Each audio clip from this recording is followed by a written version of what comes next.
Terima kasih Anda masih bergabung bersama kami dan kami masih berbincang bersama Mas Rifan. Dan sebelum kami lanjutkan, ada beberapa saham yang direkomendasikan, diantaranya adalah ada Demas, kemudian Elsa, INKP, Pegas. Untuk Demas dan Elsa direkomendasikan buy, kemudian untuk INKP dan Pegas direkomendasikan hold. Dan Mas Rifan, disambungkan dengan apa yang kemudian tadi sempat dibahas pada saat sebelum jeda begitu ya, dengan saham-saham yang Anda rekomendasikan. Artinya mengalami sedikit kendala komunikasi, kami akan lanjutkan berbincang dengan Mas Rifan. Mas Rifan, untuk saham-saham yang Anda rekomendasikan tentu saja dikorelasikan dengan apa yang tadi kita sempat perbincangkan begitu ya, mengenai langkah-langkah antisipatif yang bisa dilakukan oleh investor pasar modal di Indonesia. Anda merekomendasikan beberapa saham untuk buy begitu. Apakah ini sebuah rekomendasi terkait dengan langkah antisipatif mengenai apa yang akan kita hadapi di tahun 2023? Ya, oke, thank you Mas Vicky. Jadi kalau saya melihat gini, bahwa di tahun 2023 itu memang akan terjadi secara global ya, akan terjadi perlambatan ekonomi di beberapa negara ya. Kita sebut misalkan seperti US ya, kemudian juga Euro, dan kemungkinan juga China gitu ya. Jadi saya melihat bahwa beberapa saham gitu ya, atau beberapa sektor yang mungkin diuntungkan di tahun 2022 ini mungkin akan melemah di tahun 2023 ya. Kayak contoh misalkan batu bara, atau yang mungkin begitu perkasa di tahun 2022 ini ya, di tahun 2023 nanti mungkin harganya nggak akan setinggi sekarang lagi gitu, karena kalau perusahaan terlalu bergantung pada orientasi pada ekspor dan negara-negara tersebut, sementara negara-negara tersebut melemah, tentu akan melemahkan permintaan bagi perusahaan. Nah, jadi pilihan-pilihan saham yang saya investasikan juga dan saya sajikan di sini adalah yang memang tidak terlalu terpengaruh negatif ya dengan kondisi resesi tersebut ya. Saya ambil contoh misalkan Demas gitu ya. Demas di sini saya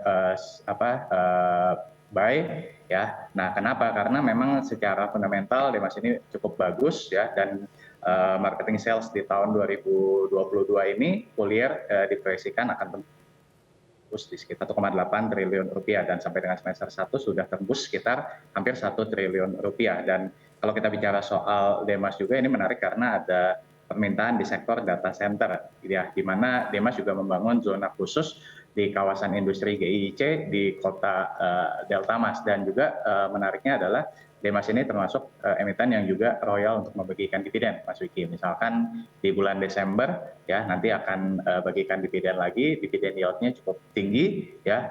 Kalau di total dengan yang pertengahan tahun mungkin yieldnya itu bisa sekitar 9 sampai dengan 10%. Jadi Demas kalau menurut saya juga tidak terlalu terpengaruh dengan kondisi ekonomi global di tahun 2023. Nah, itu contohnya Mas Wiki. Oke, untuk Demas dan juga Elsa, artinya untuk harga terakhir ini cukup murah untuk bisa masuk begitu, Ya. Mas Rifan? Ya, betul. Ya, kalau Demas di harga sekarang kan sekitar 168, kemudian juga Elsa di 314. Ini juga sama kalau untuk Elsa, Mas Wiki. Ya, kinerja di 2022 ini masih jauh lebih baik dibandingkan dengan tahun-tahun sebelumnya, dan saya melihat bahwa yang menjadi penopang utama dalam bisnis Elsa ini kan distribusi Elsa ini itu relatif kalau saya sebutnya itu relatif shielded atau relatif terlindungi lah ya, relatif stabil ya, dan dengan adanya faktor-faktor eksternal itu menurut saya tidak terlalu mempengaruhi, Mas Wiki gitu. Dan kemudian juga sekarang aktivitas perminyakan, pengeboran ya, itu membuat demand untuk transportasi logistik dan distribusi untuk Elsa ini juga bisa kembali atau terus meningkat ke depannya seperti itu. Baik, oke. Sementara itu untuk INKP dan juga Pegas rekomendasi hold, alasannya apa, Mas Rifan?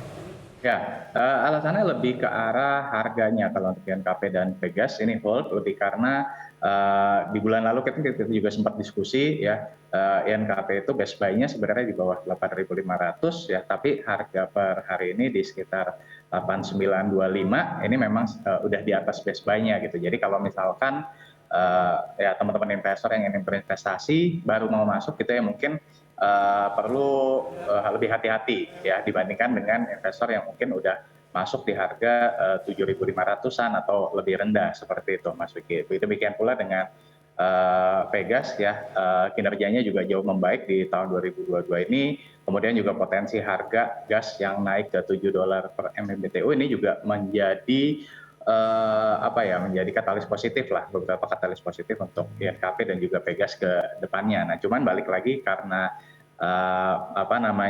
harganya Pegas ini kan udah naik cukup tinggi ya dalam beberapa bulan terakhir. Sekarang di 1.835, sementara untuk base buy-nya itu masih di bawah 1.500 sebenarnya untuk amannya gitu. Jadi buat teman-teman yang mungkin udah masuk di bawah harga 1.500 masih bisa tetap hold ya, tapi kalau misalkan untuk yang baru mau masuk ya mungkin perlu lebih hati-hati. Jadi lebih diperhatikan timing untuk masuknya, Mas Wiki. Baik, kemudian saham-saham yang Anda rekomendasikan adalah Demas, Elsa dengan rekomendasi buy dan juga INKP dengan rekomendasi hold, Pegas juga direkomendasikan hold. Baik, Mas Rifan, terima kasih sudah bergabung bersama kami di Market Buzz. Terima kasih atas analisa komprehensif dari Anda. Sukses untuk Anda, sampai jumpa, Mas Rifan. Terima kasih, Mas Wiki. Baik, dan pemirsa, kita akan update terlebih dahulu pembukaan dari IHSG di beberapa menit yang lalu. IHSG menguat 0,12% di level 6.917,467. Jakarta Islamic Index menguat 0,13% di level 608,739. Kemudian LQ45 juga menguat 0,08% di level 985,318. Sementara itu saham-saham yang masuk ke dalam jajaran top gainers diantaranya adalah Adaro, BMRI, PTBA, dan juga Astra International dengan penguatan masing-masing 1,25%, 0,8%, 1,17%, dan 0,39%. Sementara itu saham-saham yang masuk ke dalam jajaran top losers diantaranya adalah BBCA, kemudian Telkom, ada BBRI dan juga KLBF. Dan berikutnya pelemahan untuk masing-masing saham tersebut adalah 0,6%, 0,23%, 0,23%, dan 2,11%. Itu tadi dia saham-saham yang masuk dalam jajaran top losers, top gainers, dan juga data pembukaan dari IHSG di pembukaan perdagangan sesi 1, dan juga saham-saham yang tadi sudah direkomendasikan oleh Mas Rifan, begitu ya.